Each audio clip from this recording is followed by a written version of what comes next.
mawawala ka sa piling ko, hindi ito matatanggap ng puso ko. Hello mga ka-idol! So ngayon meron ulit ako sa inyong ituturong napakagandang kanta, no? So yung title pala nitong kanta na ituturo ko sa inyo ay yung Kung Mawawala Ka by Ogie Alcacid, no? So yung strumming version muna ay strumming pattern pala yung ituturo ko muna, no? So pag yung chords mga ka-idol is walang open close parenthesis, ibig sabihin yung strumming nyo na gagamitin ay dalawang down lang. Okay?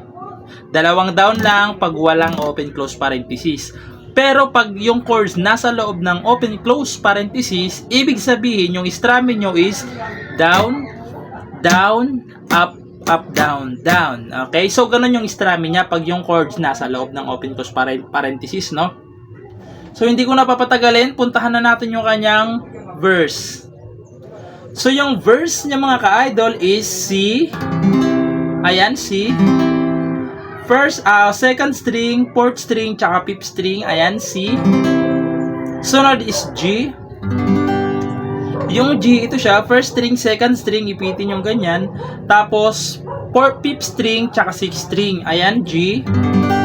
Sunod, A minor. So yung A minor mga ka-idol is ito siya. Second string, fourth string, tsaka third string. Ayan, A minor. Gagawin nyo yung tatlong chords na yan ng dalawang beses. Okay? Pag nagawa nyo siya ng dalawang beses, pupunta kayo ng F. Yung F, ito siya, ibabar nyo siya sa first fret. Ipitin nyo naman dito sa second fret ay itong third string. Ayan. Dito naman sa third fret ay itong fifth string, tsaka fourth string lang. Ayan, F. Ayan yung F. Tapos, babalik kayo ng G. Tapos, pupunta kayo ng E minor. Ayan, E minor. Ito siya. Fifth string lang, tsaka fourth string dito sa second fret. Ayan, E minor yan. Tapos, babalik kayo ng A minor. Ayan. Sunod, pupunta ulit kayo ng F. Ayan. Sunod, D minor. Ayan. Yung D minor, ito siya. First string, ayan, first string, third string, tsaka second string. Ayan yung D minor. D minor. Sunod is B flat. Yung B flat is ganito. Yung B flat, ibabar nyo lang siya sa first fret. Yan, nakabara siya dyan. Dito naman sa third fret, ay ipitin nyo tong second string, third string, tsaka fourth string, no? Ako kasi ganito ako mag-ipit. Yan.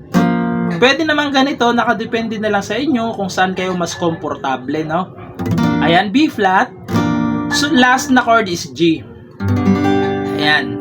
So, yan yung mga chords na yan. So, sasampulan ko kayo para mas maintindihan nyo, no? Pagpasensyahan nyo na kasi hindi ko masyado kabisado yung lyrics niya, no? So, ganito siya pag kinantahan. Kung mawawala ka sa piling ko, matatanggap ng puso ko, at bawat pangarap ay biglang naglalaho, nawawalang saysay ang mabuhay sa mundo. Tapos papasok kayo sa second verse doon sa at masamang panaginip lamang to. So, second verse na yun mga ka-idol. So, same lang sila ng chords. So, hindi ko na lang kakantahan kasi same lang naman sila ng chords, no? So, doon na lang tayo sa kanyang chorus, no? So, puntahan natin yung chorus. So, yung chorus niya mga ka-idol is C, tapos G, A minor, tapos babalik kayo ng C. Tapos pupunta kayo ng F. Ayan, F. Tapos pupunta kayo ng G ulit. Tapos babalik ulit kayo sa C. Tapos G. Tapos A minor. Pagkatapos ng A minor, pupunta kayo ng C, tapos F, tapos G, tapos C. Okay? So, kantahan natin yung chorus para mas maintindihan nyo, no? So, ganito siya. Yung strumming pala natin, mga ka-idol, ganun pa rin. Kung mawawala ka, hindi ko makakaya harapin ang bukas ng nag-iisa.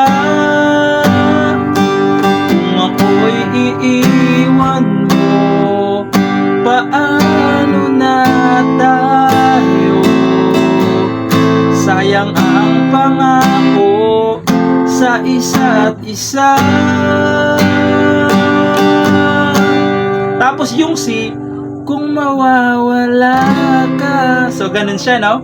So, ayun lang. Sana naintindihan niyo yung tutorial natin. And ayun lang. Bye-bye!